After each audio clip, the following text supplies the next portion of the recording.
Hey guys, it's Amanda here. Excuse the sweaty mess. I just finished day 4's workout, 9-week control freak, and there's just a couple things I wanted to talk to you about really quick before you do today's workout. Hopefully, just a couple little safety tips that I felt like were missing for injury prevention, and I just want to make sure that even though this says shoulder day, I really don't want you to injure your back, and there's a few moves in today's workout that I think that's really important. So let's get started real quick. Like I said, forgive this. And also remember, I'm not a personal trainer. I am just your coach. So this advice, take it for what it's worth. But dumbbell swings. We do dumbbell swings, or you might know them as kettlebell swings. If you don't have a weight, you could be using a full gallon of water jug. Full is 8 pounds. So that's a great alternative. But what we're doing is we're swinging back through. So make sure your feet are spread, first of all, so that your weight never comes and hits your toes. Obviously, you'll probably be wearing footwear, even though I don't.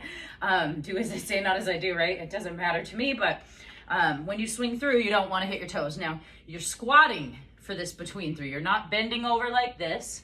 So that's the first thing.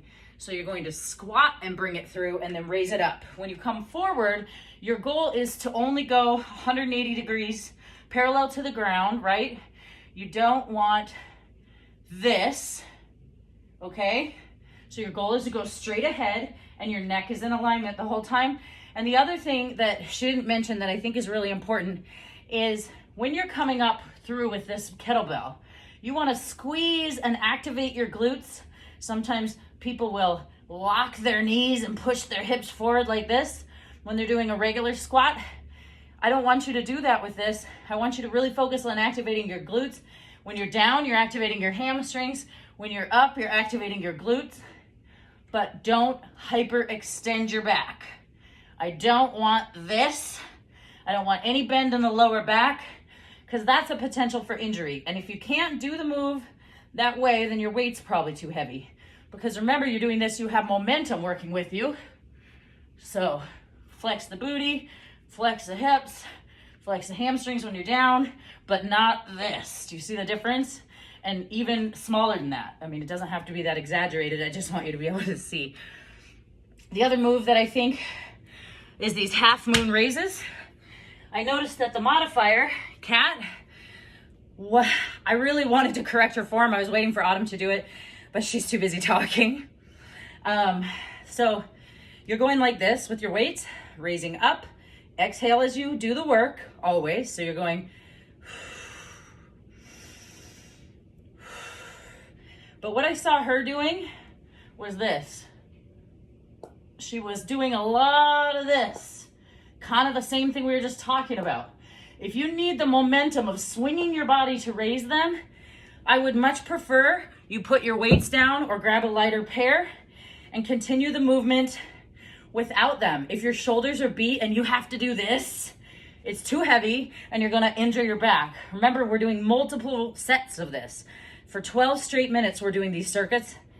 And so I want you to flex your core. A good way to help prevent that swinging that I do is to put a micro bend in my knees and flex my legs and core at the same time. So instead of just being straight lock kneed, I'm like this.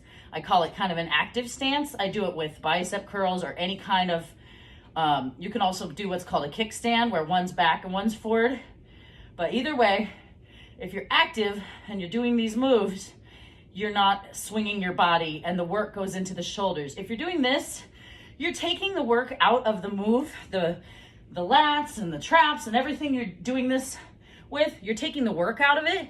So you might as well keep the work where it's supposed to be and use a lighter weight. So I hope those little tips help you. I just wanted to put that out there. I know this is 4 minutes of your workout. You need to get started, but I hope this helps you keep yourself safe, because I know for me, working in healthcare, needing to be on the floor, running my tail off, and having 2 little kids, I'm no good to anybody injured. So do what you need to do to keep yourself safe, and hopefully this helps you today. Love you guys. Day 4 in the books. We got 9 weeks.